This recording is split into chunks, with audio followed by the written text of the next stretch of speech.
Kata nasihat Buya Yahya.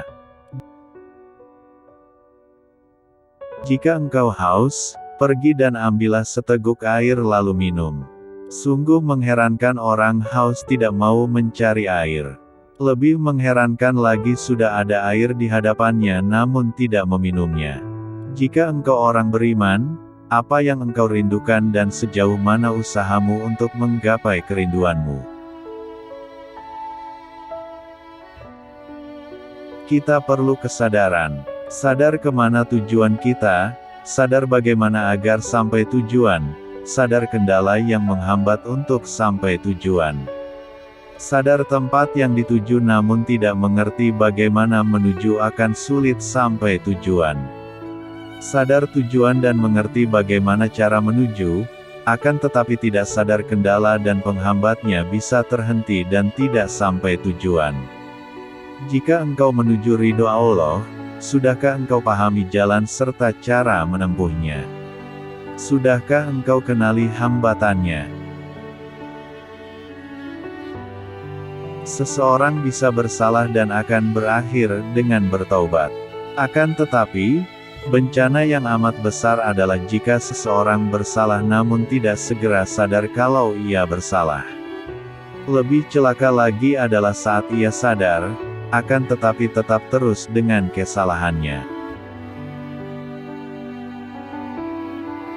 Kesungguhan seseorang dalam mengharap ditandai kesungguhannya dalam berusaha menggapai. Yang berharap tanpa berusaha adalah orang yang tidak punya harapan. Yang tidak punya harapan adalah orang yang tidak punya masa depan. Ia telah mati sebelum kematian. Dusta orang yang mengharap ridho Allah namun tidak berusaha menjauhi maksiat dan memperbanyak ketaatan. Ingat, setan tidak selalu menghalangi kita untuk berbuat baik, akan tetapi kadang setan mengajak berbuat baik dengan cara yang keliru hingga kebaikan itu tidak ada buahnya atau bahkan sia-sia. Cara ini lebih disukai setan, karena dengan begitu seseorang tetap merasa berbuat baik namun hakikatnya melakukan kejelekan.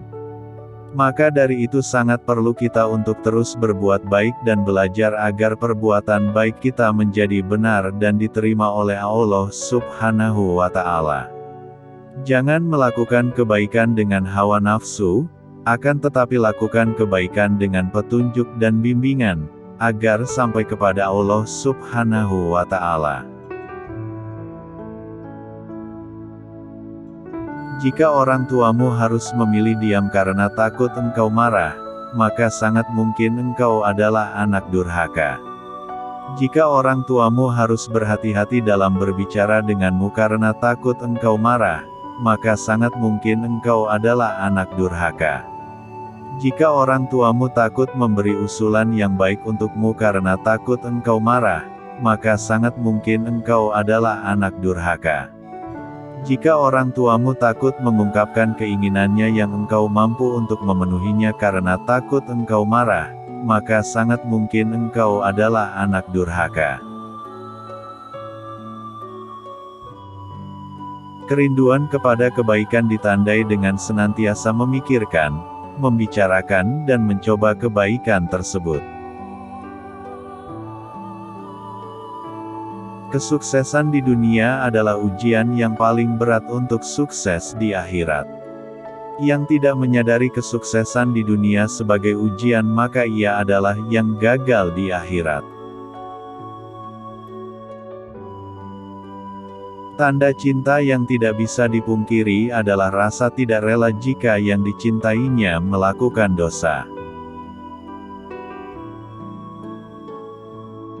Ketika dirimu merasa terpuruk maka ketahuilah bahwa saat itu engkau dalam kesadaran untuk berubah. Hanya kadang kemauanlah yang sering tertunda oleh prasangka buruk kepada Allah. Tugas kita adalah memulai sebuah kebaikan dan mengusahakannya. Allah yang akan menyempurnakannya. Semakin cepat memulai, semakin besar nilainya di hadapan Allah Subhanahu wa Ta'ala. Rasulullah Shallallahu alaihi wasallam bersabda, yang artinya, barang siapa memulai sebuah program kebaikan lalu disusul dan ditiru oleh orang lain, maka semua kebaikan orang yang menyusul dan meniru tersebut pahalanya akan didapat juga oleh orang yang memulai kebaikan tersebut. Maka segeralah untuk memulai dan bersyukurlah bagi yang telah memulai. Allah dan Rasulullah yang akan melihat itu semua. Ada saat engkau tersungkur, itu karena engkau ingin bangkit. Terus bangkit dan maju dan jangan takut tersungkur. Karena engkau tidak pernah bercita-cita untuk runtuh dan tertinggal. Dunia hanya perjalanan pendek, namun disinilah perjalanan panjang kita rintis dan bangun. Yang tidak sabar membangun masa depan di saat yang sebentar ini, maka akan menuai kesengsaraan yang amat panjang. Sungguh perjalanan kita di dunia amatlah singkat. Kita yang masih bisa mengingat masa kanak-kanak dan remaja saat ini pun tanpa terasa sudah berada di usia senja. Hakikat kekayaan bukanlah di saat melimpahnya harta, akan tetapi di saat hati tidak menginginkannya dan menyambut karunia dengan penuh rasa syukur, itulah kaya hati yang membebaskan si fakir sekalipun dari belenggu kemiskinan dan kekurangan. Sebaik-baik guru adalah sahabatmu. Sebaik-baik sahabat adalah gurumu. Sungguh rugi jika engkau bersahabat dengan orang yang tidak pernah menjadi guru bagimu untuk menuju kemuliaan. Sungguh sia-sia berguru kepada orang yang tidak menjadi sahabat dalam menuju kemuliaan.